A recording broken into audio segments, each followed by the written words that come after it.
우리는 지난 시간 북이스라엘의 왕 예후에 대해서 함께 살펴봤습니다. 아합의 아들 여호람 왕을 죽이고 남유다 왕 아하시아까지 죽이고 왕이 된 예후는 북이스라엘에 있는 아합의 가문을 멸절시켰습니다. 그러나 그 씨가 하나 남아 있었죠. 바로 남쪽에 와 있었던 아합의 딸 아달랴였습니다.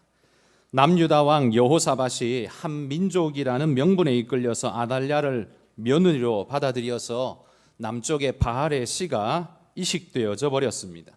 처음에는 그것이 컨트롤될 수 있을 거라고 보았는데, 그러나 아달랴가 할머니가 되고 아들 아하시아가 북쪽에 갔다가 예후의 반란에 의해서 목숨을 잃었다는 소식이 전해 들려왔을 때, 그리고 아달랴의 그 어머니 이세벨과 모든 형제들이 다 죽어버렸다는 소식 들어왔을 때, 뿐만 아니라 모든 바알의 제사장들을 한 초소에서 예후가 다 몰살시켜버렸다는 소식이 전해들여 왔을 때 아달랴는 미친 듯이 광분을 하게 됩니다. 그리고는 자신들의 친손주들마저 모조리 죽여버리는 겁니다. 22장 10절 말씀에 보면 이렇게 말합니다. 아하시아의 어머니 아달랴가 자기의 아들이 죽은 것을 보고 일어나 유다 집의 왕국의 씨를 모두 진멸하였으나, 그는 광분하여서 유다 다윗의 씨를 모조리 말려버릴 심산이었습니다. 아마도 이는 여호와의 종 엘리사가 그의 선지생도 하나에게 명하여 뿔에다가 기름을 취해서 예후에게 가서 기름을 붓고 너는 말을 전하기를 아합의 집을 멸절시키라, 이것이 하나님의 뜻이라고 전해라, 그렇게 했기 때문에 지금 이 사단이 벌어졌다고 아달랴는 믿지요. 그러기에 그는 피해 보복을 하고자 한 것이었습니다. 그리고 그는 자신이 스스로 왕권을 잡고 6년 동안 남유다를 통치하게 됩니다. 아마 이 기간 동안 북쪽에서는 예후가 바알을 섬기는 자들을 다 박해하였기 때문에, 죽여버렸기 때문에 몰래 숨어서 추종하던 소수의 사람들은 슬금슬금 남쪽 아달랴가 있는 곳으로 내려와서 바알을 섬기고자 했던 자들이 아마 많이 있었을 겁니다. 그런 충분히 생각해 볼 만한 근거가 역대하 24장 7절에 보면 이렇게 말합니다. 같이 한번 읽어봅시다. 이는 그 악한 여인 아달랴의 아들들이 하나님의 전을 파괴하고 또 여호와의 전의 모든 성물들을 바알들을 위하여 사용하였음이더라. 아달랴에 의해서 이미 변질 쇠뇌되어 버린 그의 아들들이 바알 숭배에 앞장서면서 나라를 썩게 만들어 버렸다고 합니다. 여호와께 드려진 여호와의 성물을 바알을 위해 사용하고 있었다라고 말합니다. 그러니 여러분, 북쪽에서 박해받았던 바알의 추종자들이 남쪽으로 내려와서 그들의 피신처를 삼고 싶었던 건 충분히 당연히 생각해 볼 만한 일 아니겠습니까? 그러나 그나마 다행한 것은 22장 11절에 보시면 다윗의 씨를 진멸하는 중에 한 왕자가 그나마도 구원을 얻습니다. 같이 한번 읽어봅시다. 왕의 딸 여호사밧이 아하시아의 아들 요아스를 왕자들이 죽임당하는 중에서 몰래 빼내어 그와 그의 유모를 침실에 숨겨 아달랴를 피하게 하였으므로 아달랴가 그를 죽이지 못하였더라. 여호사밧은 여호람 왕의 딸이요 아하시아의 누이요 제사장 여호야다의 아내더라. 다윗의 씨가 멸절되는 과정에서 딱 한 명의 왕자만이 구원을 얻습니다. 그는 바로 요아스라는 왕자였습니다. 이 왕자는 태어난 지 얼마 되지 않은 갓난 아기였습니다. 그는 그의 고모였던 여호사밧에 의해서 간신히 건짐을 받았습니다. 여호람 왕은 아달랴의 남편이었으니 여호사밧은 여호람의 딸이었으니 아달랴의 딸이지 않겠는가 우리가 생각할 수도 있지만, 성경에 보면 그를 아달랴의 딸이라고 부르는 곳은 한 군데도 없고 계속해서 왕의 딸이라고 부르고 있습니다. 아마도 이건 왕에게는 여러 아내들이 있었을 텐데 그 중에 한 명의 딸이었을 가능성이 크죠. 그래서 학자들은 이 여호사밧이 아달랴의 딸이 아니라 여호람의 다른 처의 딸이었을 거라고 생각을 합니다. 아달랴의 이런 마귀적 영성을 물려받지 않고 그를 건져내는 모습을 보자면 아마도 그게 맞는 말일 것 같고요. 더군다나 방금 읽은 11절 말씀 끝에 보면 제사장 여호야다의 아내였더라 이렇게 말합니다. 바알의 숭배자였던 아달랴의 딸을 여호와의 제사장이 그의 아내로 두었을 리는 없을 것이고, 그러기에 아마도 이 여호사밧은 아달랴의 딸이 아닌 다른 왕후의 딸이었을 거라고 우리는 생각을 해볼 수 있습니다.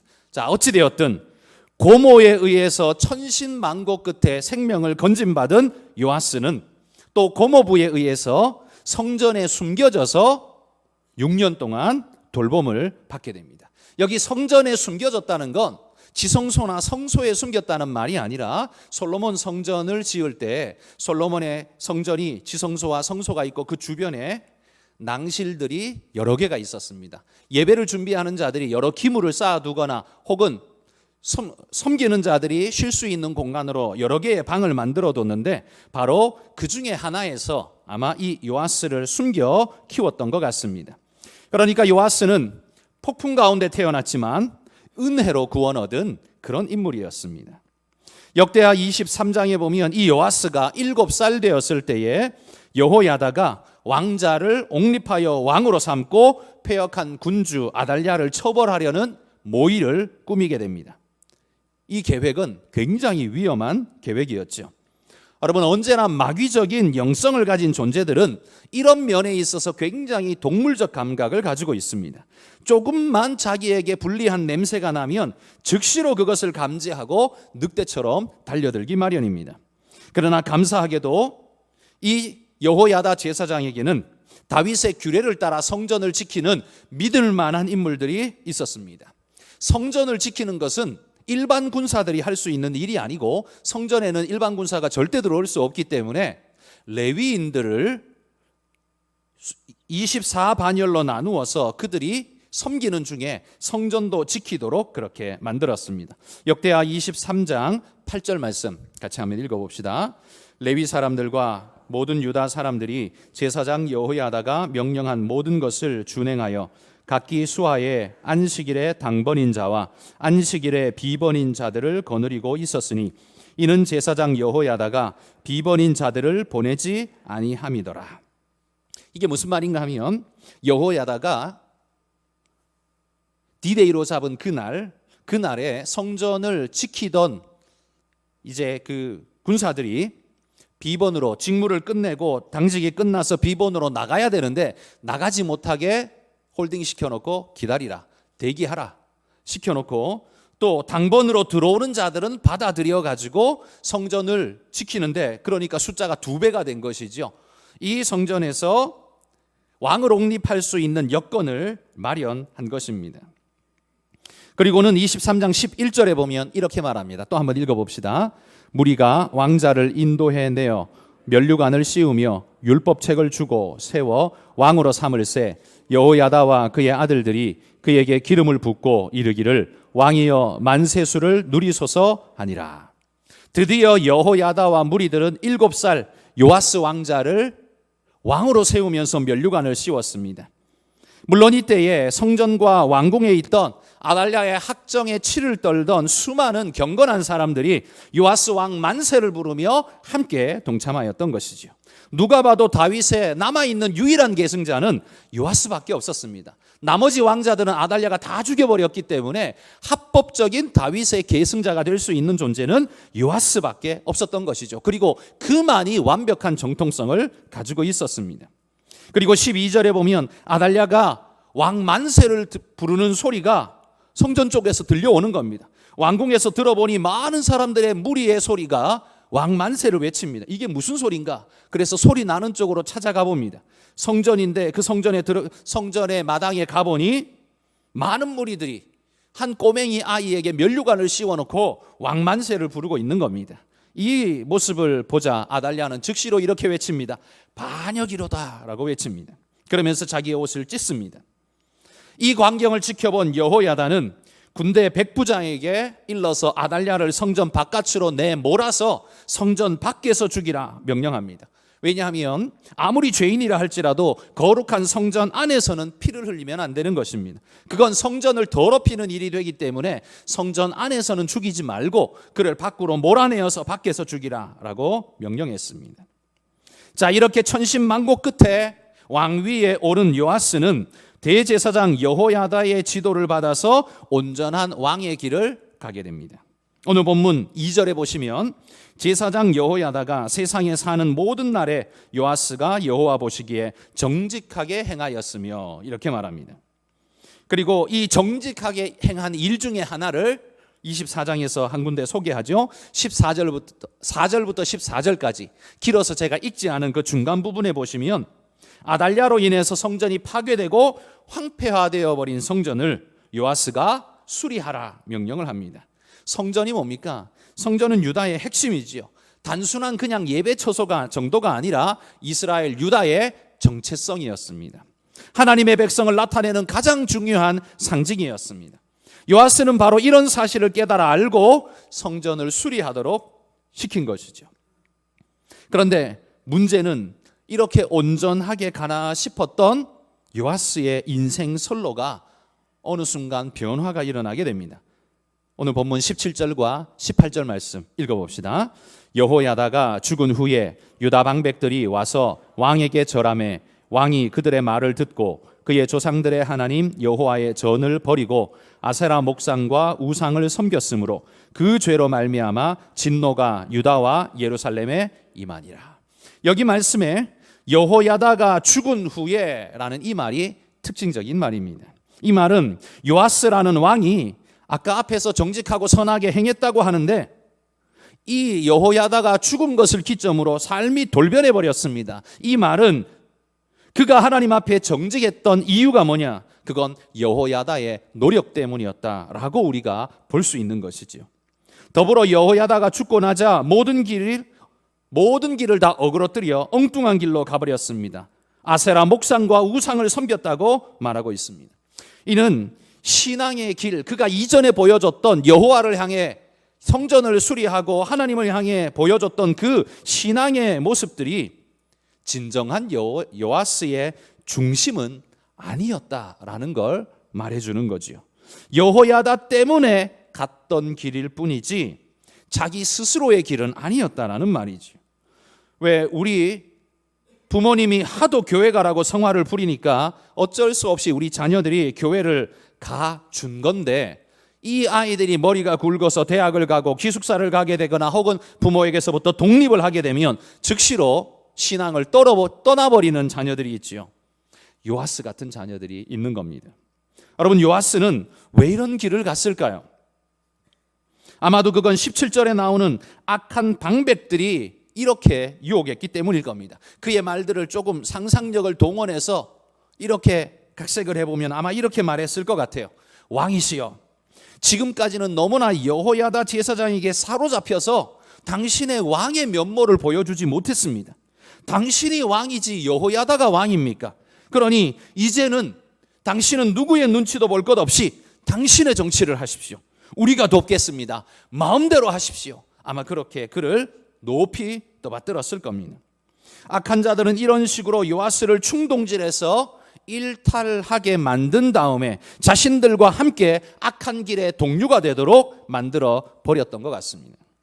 여러분, 인생에 실패했다라고 말하는 사람들 중에 이런 악한 자들의 충동에 의해서 무너진 이들이 꽤나 많이 있습니다. 이런 충동하는 자들은 나를 위하는 척하고 내게 와서 나를 높이고 나를 떠받들어 주는 것 같지만 결단코 나를 위하는 자들이 아닙니다. 나를 높이 띄워놓고 내 모든 자원을 싹 끌고 가버리려고 그렇게 혈안이 된 존재들일 뿐입니다. 탕자의 비유를 한번 생각해 보십시오. 그가 돈이 있었기에 높이 떠받들어 놓고는 싹 끌고 간 다음에는 내던져 버리지 않습니까? 그러므로 여러분, 간악한 자들을 가려낼 줄 아는 것도 인생의 중요한 능력입니다.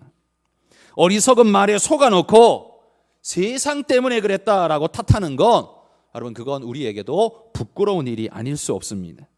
내 인생 주변에서 거짓되고 사악한 것들을 몰아내야 합니다. 내 인생 주변이 청결하고 거룩해져야 내 인생도 안전하고 경건해질 수 있는 겁니다. 자, 그러자 제사장 여호야다의 아들인 스가랴가 왕에게 나와서 이렇게 꾸짖습니다. 24장 20절 중반에 보면 이런 말씀합니다. 하나님이 이와 같이 말씀하시기를 너희가 어찌하여 여호와의 명령을 거역하여 스스로 형통하지 못하게 하느냐 하셨나니 너희가 여호와를 버렸으므로 여호와께서도 너희를 버리셨느니라. 이 스가랴의 말이 듣기 좋은 말은 아니었죠. 그러자 요아스는 귀를 막고 분노하면서 21절에 보면 어떻게 반응했는가? 성전 뜰에서 그를 돌로 쳐 죽였다, 이렇게 말하고 있습니다. 여러분, 아까 아달랴가 그렇게 사악한 자였음에도 불구하고 여호야다는 절대로 성전 안에서 죽일 수 없다, 그를 성전 밖으로 내쫓은 다음에 거기서 죽여라 말했습니다. 그런데 지금 요아스는요, 여호와의 명령을 전하는 제사장이자 선지자인 이 스가랴의 말을, 그는 마음에 새겨들여야 할 말을 오히려 분노하면서 성전 뜰 안에서 돌로 쳐 죽이는 끔찍한 일을 저지르고 맙니다. 이게 뭡니까? 하나님 말씀을 대적하는 정도에서 끝나지 않고 성전을 무시하는 자가 돼버렸다는 겁니다. 이전에 그가 성전을 수리했는지는 몰라도 지금은요, 아나무인이 되어서 성전 안에서도 자기 마음대로 살육을 저지르는, 하나님을 무시하는 자가 되어버렸다라는 말이죠. 그런데 이 사가랴가 누구냐면 예수님께서 마태복음 23장 35절에 언급하셨던 사람입니다. 의인이었어요. 한번 같이 읽어봅시다. 그러므로 의인 아벨의 피로부터 성전과 제단 사이에서 너희가 죽인 바라가의 아들 사가랴의 피까지 땅 위에서 흘린 의로운 피가 다 너희에게 돌아가리라. 여기 보십시오. 성전과 제단 사이에서 죽은 사가랴는 이 사람밖에 없습니다. 그런데 이 사람이 누구의 아들이라고 말해요?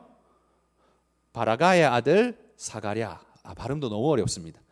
바라가의 아들 사가랴래요. 근데 오늘 우리가 읽은 역대하 24장에 보면 이 사가랴를 여호야다의 아들이라고 불렀거든요. 그러면 예수님이 실수한 거냐, 아니면 역대기를 기록한 사람이 실수한 거냐?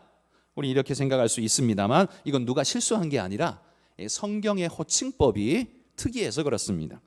무슨 말이냐면 성경에 유대인들이 쓰는 아들이라는 표현은 그냥 직계 아들만 가르치는 게 아니라 직계 자손들을 가리킬 때 아들이라고 부릅니다. 다윗의 아들이라고 말할 때 그게 꼭 뭐 솔로몬, 암몬 이런 직계 아들만 가르치는 게 아니라 솔로몬의 계보를 타고난 아들들을 다윗의 아들이라고 이렇게 부르듯이 여기서 말하는 여호야다의 아들은 여호야다의 진짜 아들일 수도 있고요, 손자일 수도 있고 증손자일 수도 있는 겁니다. 그도 그럴 것이 여호야다가 죽을 때에, 오늘 본문 15절에 보십시오. 여호야다가 죽을 때 나이가 몇 살이래요? 130세라 그랬습니다. 그러면 그 아들은 나이가 어느 정도 됐을까요? 아마 한 100살은 됐을 겁니다. 그런데 요아스 앞에 나아가서 이런 혈기 있는 선포를 하는 걸 보면 이 사람은 아마도 좀 젊은 축에 속하는 사람이 아니었을까 싶은 생각이 듭니다. 아마 그래서 학자들은 여기 예수님의 말씀과 여기 역대하의 기록을 함께 아울러서 볼 때에 아마도 이 사가랴는 여호야다의 손자쯤 되지 않았을까, 그렇게 추정을 합니다. 손자였던 증손자였던 사실 뭐 큰 의미는 없습니다. 어쨌든 사가랴의 직계 자손이었던 건 확실하죠. 자, 이러한 요아스가 자기의 정치를 편다고 자기의 혈기를 앞세우면서 이렇게 했을 때 그러면 그의 인생이 행복했을까? 23절에 보시면 1주년 말에 이렇게 말합니다. 1주년, 무엇이 기점일까요? 사가랴를 죽인 그 이후 1주년 말에 그도 역시 신하들에 의해서 암살되어 버렸습니다. 자기 마음대로 하겠다라고 고집을 부리며 뭔가를 저질렀는데 그걸로 인해서 자기가 영광과 부귀를 누렸느냐? 아니요. 단 1년 만에 신하들에 의해, 배신에 의해서 죽임당하는 비참한 존재가 되고 말았습니다. 다윗의 후손 중에 가장 비참한 삶을 살았던 존재라고 말할 수 있다는 거죠. 여러분, 이 요아스 시작부터 불안했는데 죽을 때까지 비참한 모습으로 끝나버린 이 요아스, 그러나 그에게 기회가 없었느냐? 아니었죠. 요아스의 인생을 놓고 오늘 성경은 보면 여호야다의 생시와 여호야다가 죽고 난 다음으로 요아스의 인생을 이분화시킵니다. 안타깝게도 자신의 인생을 사는데요, 자기로 인해서 전과 후가 나뉘는 게 아니라 여호야다라는 다른 사람으로 인해서 자신의 인생의 전과 후가 나뉘어집니다. 기준이 남이라 할지라도 내가 옳고 바르게 살았다면 문제될 건 없지요. 영광스럽게 잘 살았다면 문제될 게 없습니다. 그런데 그러지를 못했다는 겁니다.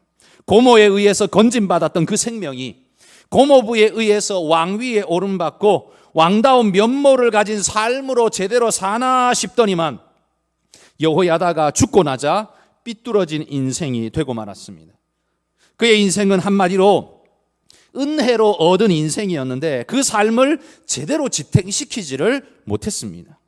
생명을 건진 것도 은혜였고 왕위에 오른 것도 은혜였고 왕다운 바른 삶을 산 것도 은혜였습니다. 그러나 은혜를 은혜로 생각지 않고 악한 자들의 꾀임에 빠져서 인생을 더럽힌 자가 되고 말았습니다. 인생 전체가 수렁에 빠져버렸다는 거죠. 그래서 사도 바울은 고린도전서 15장 33절에서 이렇게 말합니다. 같이 한번 읽어봅시다. 속지 말라. 악한 동무들은 선한 행실을 더럽히나니. 이 말이 요아스에게 딱 맞는 말 아닙니까? 속지 말라. 악한 동무들은 선한 행실을 더럽히나니. 요아스에게 주어진 삶은 아름다운 삶이었습니다. 비록 죽음의 불구덩이에서 건진받았지만 그러나 삶 전체를 놓고 보면 정말 좋은 멘토를 얻은, 인생에서 삐뚤어지지 않도록 도움받고 지탱받고 그렇게 지지받았던 인생, 그게 요아스의 삶이었습니다. 그러나 요아스는 그 기회가 있는 동안 그걸 배우지를 못했습니다. 여러분, 이게 바로 어리석은 자의 모습입니다. 그저 여호야다가 시키는 대로 했을 뿐 자기 삶에 진리를 뿌리박지 못했다는 겁니다. 여호야다의 가르침을 뼛속에 새긴 것이 아니라 그냥 그가 무서워서 시키는 대로 해버린 인생이었던 것 같습니다. 여러분, 우리 인생의 가르침의 시간이 늘 항상 주어지는 건 아닙니다. 기회의 때에 붙잡아야 할 것은 붙잡아야 우리의 인생이 옳고 바른 길을 갈 수 있습니다. 그런데 배짱이처럼 늘 그런 기회가 우리에게 주어질 것처럼 생각하고 인생을 흥청망청 낭비해버리면 요아스 같은 인생이 될 수밖에 없다는 말입니다. 여러분, 요아스는 47년을 살았습니다. 47년의 인생 속에 거의 대부분을 여호야다와 함께 생활했습니다. 그건 그에게 긴 배움의 시간이 있었다는 말이죠. 그는 변명할 거리가 없다라는 말입니다. 그러나 그는 그의 배움의 시간 속에서도 배운 것이 없었습니다. 오히려 간악한 자들의 요설에 너무나 쉽게 넘어가서 선한 행실을 더럽히는 결과를 낳고 말았습니다. 여러분, 우리 인생은 어떻습니까? 저는 요아스의 인생을 보면서 우리의 삶은 바로 이와 같이 세 가지로 3등분 정의해 볼 수 있다 생각이 듭니다. 요아스 인생을 보며 인생에 대한 우리의 세 가지의 관조를 가질 수 있는데, 첫 번째는 뭐냐 하면 우리 인생은 누군가에 의해서 살아가는 인생이다라는 사실이죠. 요아스는 고모 때문에 생명을 건진받았습니다. 갓난아기였던 바로 그때, 스스로는 절대로 아무것도 할 수 없는 바로 그때였습니다. 오직 누군가의 도움이 절실할 수밖에 없는 바로 그때였지요. 이때에 고모의 도움을 받았습니다. 그리고 고모부의 도움을 받아 성전에 살며 양육되었습니다. 그리고 고모부의 지지를 받아서 왕위에 오르게 되었습니다. 여러분, 우리가 이렇게 멋진 성인으로 지금 이 자리에 앉아 있을 수 있는 건 어머니의 따뜻한 사랑과 가족의 귀한 보살핌과 마을이 있었기 때문에 여러분, 우리는 오늘 이렇게 건강한 인격체로 오늘 여기를 살아갈 수 있는 겁니다. 나를 지극히 사랑하며 보호하며 먹이시고 입히시던 그 어머니, 그분이 없었다면 우리는 절대로 살 수 없었습니다. 그리고 사랑하는 가족들이 울타리가 되어주고 늘 아껴주었습니다. 가족들의 부대낌 속에서 우리는 질서를 배웠고 공동체를 배웠습니다. 그리고 마을에서 사람들과 함께 자라나며 내가 누구냐라는 나에 대한 자각을 갖게 되었습니다. 한국인인 나, 누구의 자녀, 누구의 동생, 누구의 친구, 어느 동네 출신. 여러분, 이 모든 이름들은 내가 만든 게 아닙니다. 내가 얻은 것일 뿐입니다. 우리는 이렇게 누군가에 의해서 여기까지 올 수 있었습니다. 그러니 여러분, 혼자 잘나서 이렇게 된 것처럼 거들먹거리며 큰 소리 치는 일은 우리에게 없어야 할 줄 믿습니다. 겸손해야 합니다. 요아스가 바로 이걸 잃어버렸다는 거죠. 그의 인생은 철저하게 누군가에 의해서 그 자리에 올랐으면서 거기를 유지하고 있으면서 결국 그 사실을 잊어버리고 났더니만 어떻게 해요? 가장 처절하게 무너져버린 인생이 되고 말았다는 겁니다. 여러분, 우리 인간의 인생 초창기, 예를 들면 미성년 시기, 태어나서부터 성년이 되기 전까지의 시기 1, 20대, 그 시기는 절대적인 의존의 시기입니다. 누군가로부터 자원을 공급받지 않으면 절대로 생존할 수 없는 시기이죠. 하나님은 우리는 그걸 부끄럽게 여길 게 아니라 그걸 당연하게 받아들여야 합니다. 하나님이 그걸 그렇게 디자인하셨기 때문에 바로 그 어린 시기에는요, 누군가에 의해서 절대적인 보호받고 지지받고 사랑받으며 살도록 하나님이 인생을 디자인하셨다는 겁니다. 어찌 보면 굉장히 나약한 존재로 만드셨다고 생각할 수 있지만 그게 아니라 오히려 인간이 인간일 수 있는 기초를 그때 만드신 겁니다. 그 공동체 속에서, 그 사랑받는 에너지를 공급받는 시대 속에서 인간이 인간의 정체성을 확립하고 마음을 갖게 하신 거죠.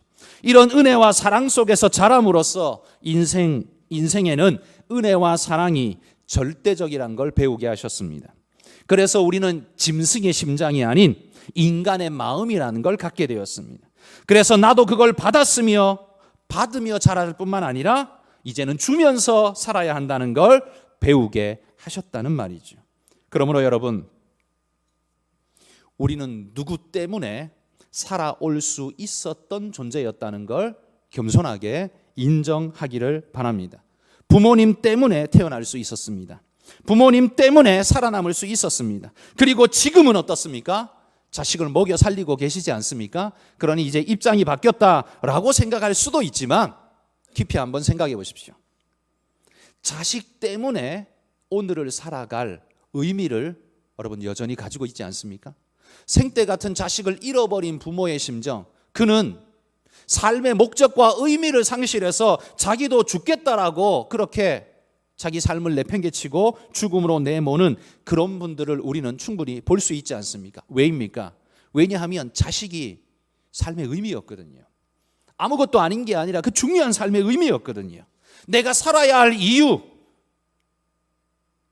내가 일해야 할 의미, 내 삶의 목적, 그걸 우리 자식들이 우리에게 줬다는 말입니다. 그러므로 성인 되어 어른 되어 있는 지금도 여전히 우리는 누군가에 의해서 살아가고 있는 존재라는 걸 부인할 수 없다는 말입니다.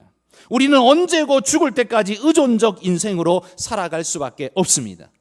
그게 어떻게 보면 비참해 보인다라고 생각할지 모르지만 그게 아니라 여러분, 그건 축복입니다. 거추장스럽고 걸리적거리는 것이 아니라 그럴 수 있는 것이 축복입니다. 그러므로 우리는 누군가에 의해서 여기까지 왔다는 사실, 우리 인생은 그런 인생이라는 사실을 인정하면서 겸손함으로 살아가시기를 바랍니다. 두 번째로 우리 인생은 어떤 인생이냐? 누군가와 함께 살아가는 인생입니다.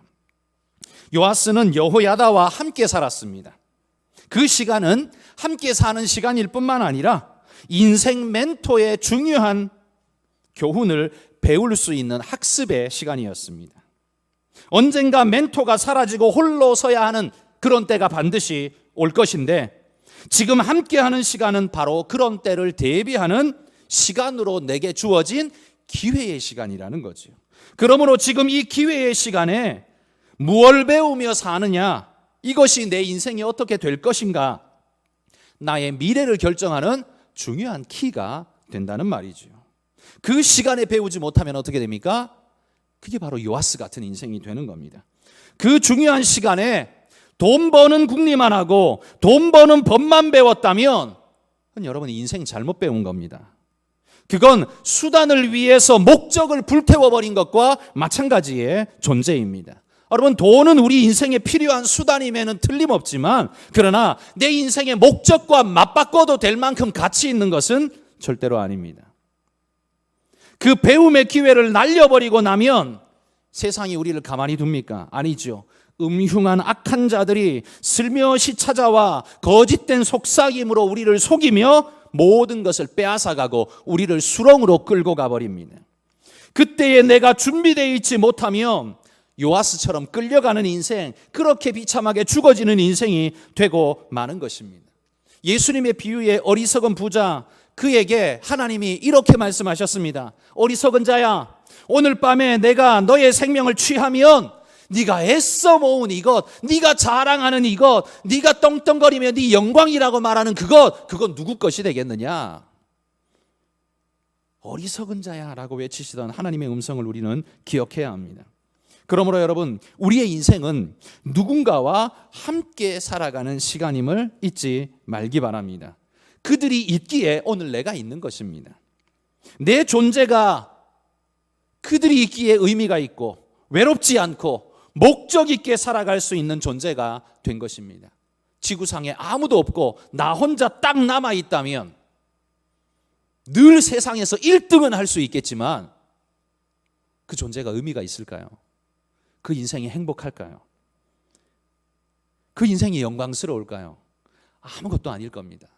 가장 비참할 겁니다. 여러분, 누군가와 함께 한다는 것이 얼마나 큰 축복인지를 우리가 늘 인식하면서 내 주변에 있는 바로 그 사람들을 귀히 여기고 귀중하게 여기며 살아갈 수 있는 우리 모두가 되기를 소망합니다. 세 번째로는요, 우리의 인생은 누군가를 위해서 살아가는 인생입니다. 우리 인생은 누군가에 의해서 시작되었다고 했습니다. 그건 한 사람도 예외가 없죠. 내 인생의 초창기를 만들어준 누군가가 있었기에 우리는 지금 여기 있을 수 있는 겁니다. 그리고 그 과정을 함께 걸어준 누군가가 있었기에 지금 내가 여기에 있습니다. 나는 유아독존이 아니라 함께의 결과물일 뿐입니다. 함께가 가져다 준 축복의 열매를 먹고 우리는 여기까지 살아온 것입니다. 이 사실을 인정한다면, 그리고 우리가 이제 성숙한 나이, 원숙한 나이에 이르렀다면 이제는 우리의 마지막을 생각하면서 뭘 해야겠습니까? 누군가에 의해서 살아온 내 인생이 또 누군가를 위해서 내가 지탱시켜주는 가치 있고 의미 있는 존재가 되기를 바라는 마음, 여러분 그 마음을 가지시기를 소망합니다. 여호야다를 보십시오. 아달랴의 학정 속에서도요, 그는 성전에 그냥 꼭꼭 숨어 있으면 그냥 나는 제사장이니까요 그러면서 성전에 있으면 먹고 사는데 지장 없습니다. 위기 상황 그에게 일어나지 않을 겁니다. 그냥 조용히 지내면 돼요. 그런데 그는 그의 인생을 누군가를 위해서 그의 삶을 불태웠습니다.